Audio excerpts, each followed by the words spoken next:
স্বাগত দীপ্তর বিশেষ সংবাদে। মানিকগঞ্জে সকাল ৬টা থেকে রাত ১০টা পর্যন্ত শিথিল থাকবে কারফিউ। এ বিষয়ে বিস্তারিত জানব সহকর্মী জাহিদুল হকের কাছ থেকে। মানিকগঞ্জে আজকে সকাল ৬টা থেকে রাত ১০টা পর্যন্ত কারফিউ শিথিল করা হয়েছে, যার ফলে কিন্তু সাধারণ মানুষের চলাফেরা বাইরে আরও বেড়েছে এবং যে সকল যানবাহনগুলো আছে সেগুলো কিন্তু বৃদ্ধি পেয়েছে। মূলত আমি এখন এই মুহূর্তে দাঁড়িয়ে আছি মানিকগঞ্জ জেলা হাসপাতালে। এটি কিন্তু আসলে কারফিউ যখন চলছিল, শিথিলের সময়টা কম ছিল, তখন কিন্তু জেলা হাসপাতালে রোগীর সংখ্যা কিছুটা কমেছিল এবং যে সকল রোগীরা চিকিৎসা নিতে তখন এসেছিল তার কিন্তু জরুরি বিভাগ থেকে চিকিৎসা নিতে হয়েছে। এখন কিন্তু সেই অবস্থাটুকু নেই। কারফিউর সময় বাড়ানোর সাথে সাথে রোগীরা হাসপাতালে আসতে শুরু করেছে এবং ইনডোর এবং আউটডোরে যে সেবাগুলো আছে সেগুলো কিন্তু হাসপাতাল কর্তৃপক্ষ দিচ্ছে।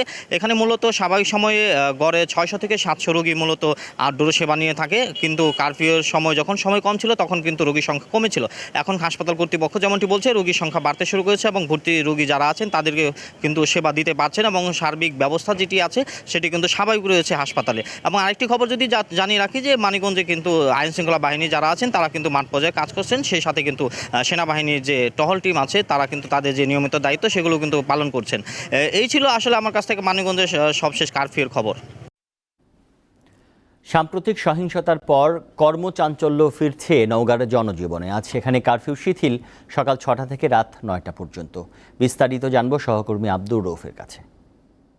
আস্তে আস্তে নওগাঁর জনজীবনে স্বাভাবিকতা ফিরছে, অনেকটাই বর্তমানে মানুষের মাঝে স্বস্তি ফিরেছে। বিশেষ করে গত সোমবার থেকে সকাল ৬টা থেকে সন্ধ্যে ৭টা পর্যন্ত যে কারফিউ শিথিল রাখা হচ্ছে, এই সময়টুকুতে নওগাঁর জনসাধারণ নিত্য প্রয়োজনীয় জরুরি প্রয়োজন সারার জন্য বাইরে বের হচ্ছে, যার কারণে রাস্তাঘাটে অনেকটা লোকজন চোখে পড়ার মতো ছিল। প্রতিদিন সন্ধ্যা ৬টার পরে পরের দিন সকাল ৭টা পর্যন্ত কারফিউটা শতভাগ বাস্তবায়ন করার জন্য কিন্তু মাঠ পর্যায়ে প্রশাসনেরা অনেকটা কঠোর রয়েছে। সন্ধ্যার পর থেকে পরের দিন সকাল ৭টা পর্যন্ত কিন্তু নওগাঁ রাস্তাঘাটে শুনশান অবস্থা বিরাজ করছে। এছাড়া কিন্তু আপনার হচ্ছে নওগাঁর বিভিন্ন এলাকাতে সেনাবাহিনী বিজিবি টহল কিন্তু চোখে পড়ার মতো, যাতে এই দেশের চলমান এই অস্থিরতার অবস্থায় নওগাঁতে বড় ধরনের কোনো সহিংসতা না ঘটে। সে কারণে কিন্তু আপনার দেশের পরিবেশ পরিস্থিতি পুরোপুরি স্বাভাবিক না হওয়ার কারণে সেনাবাহিনী বিজিবি পুলিশ মাঠ পর্যায়ে কাজ করবে বলে জানিয়েছে জেলা পুলিশ সুপার মোহাম্মদ রাশিদুল হক। এছাড়া কিন্তু আপনার প্রতিদিন কারফিউ সম্পর্কে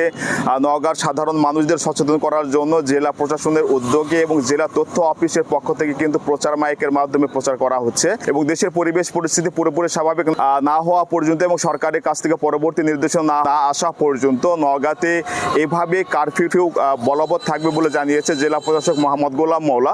তো কারফিউ নিয়ে নওগাঁ থেকে এই ছিল আমার কাছে থাকা সর্বশেষ। উত্তর বঙ্গোপসাগর ও আশপাশের এলাকায় লঘু চাপ সৃষ্টি হয়েছে, এর প্রভাবে সাগর উত্তাল রয়েছে। বড় বড় ঢেউ তীরে আছড়ে পড়ছে। ৩ দিন ধরে উপকূলীয় এলাকায় বৃষ্টিপাত হচ্ছে। এতে পটুয়াখালীর অনেক নিচু জায়গায় পানি জমে জলাবদ্ধতার সৃষ্টি হয়েছে। পায়রাসহ সব সমুদ্র বন্দরকে ৩ নম্বর স্থানীয় সতর্ক সংকেত দেখিয়ে যেতে বলেছে আবহাওয়া অফিস। সব মাছ ধরা ট্রলারকে উপকূলের কাছাকাছি থেকে সাবধানে চলাচল করতে বলা হয়েছে।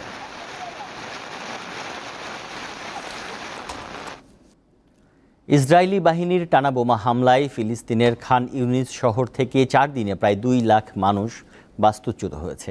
শুক্রবার জাতিসংঘের মানবিক সংস্থা OCHA বলেছে, সোমবার থেকে বৃহস্পতিবার পর্যন্ত 1,82,000 মানুষ ঘরবাড়ি ছাড়ে। শহরের পূর্বাঞ্চলে আটকে পড়েছে কয়েক হাজার মানুষ। রয়টার্সের এক প্রতিবেদনে বলা হয়েছে, খান ইউনিস থেকে বহু ফিলিস্তিনি বাধ্য হয়ে এটি কারাগারে আশ্রয় নিয়েছে। এদিকে গাজায় যুদ্ধবিরতির সংলাপে এবার সরাসরি যোগ দিচ্ছেন যুক্তরাষ্ট্রের কেন্দ্রীয় গোয়েন্দা সংস্থা CIA এর পরিচালক উইলিয়াম বার্নস। ইতালির রোমে কাল শুরু হবে এই সংলাপ। যুক্তরাষ্ট্রের সাবেক মার্কিন প্রেসিডেন্ট ডোনাল্ড ট্রাম্পের সঙ্গে দেখা করেছেন ইসরায়েলের প্রধানমন্ত্রী বেনিয়ামিন নেতানিয়াহু। শুক্রবার ফ্লোরিডায় ট্রাম্পের মার-এ-লাগো রিসোর্টে 2 নেতার বৈঠক হয়।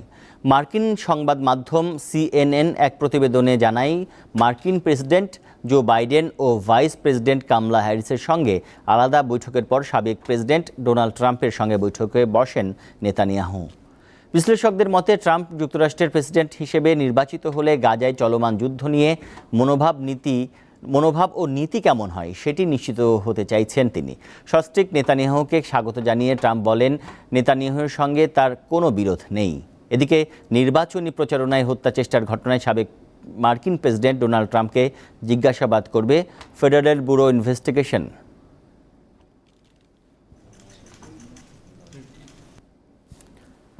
জাপানের টোকিওতে বাড়ছে নারী রিকশা চালক।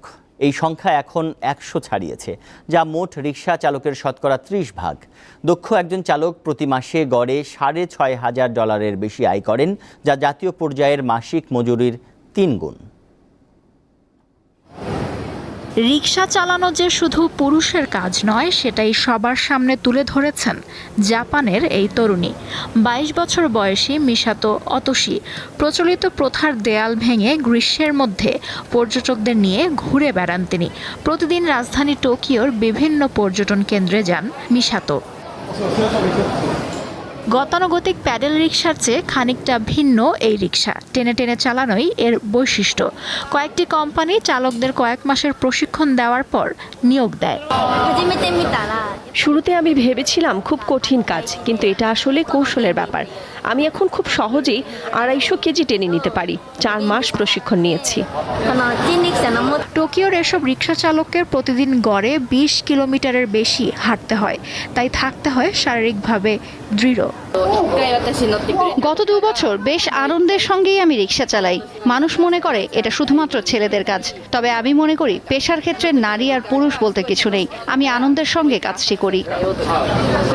সামাজিক যোগাযোগ মাধ্যম থেকে এই পেশার প্রতি আগ্রহী হয়েছেন বলে জানান অনেকে। লুৎফা ফৌজিয়া, দীপ্ত, বার্তাকক্ষ। এই ছিল এখনকার মতো। পরের সংবাদ বেলা 12টায় দেখার আমন্ত্রণ। এছাড়াও দীপ্তর বিশেষ সংবাদ দেখুন প্রতি ঘন্টায়।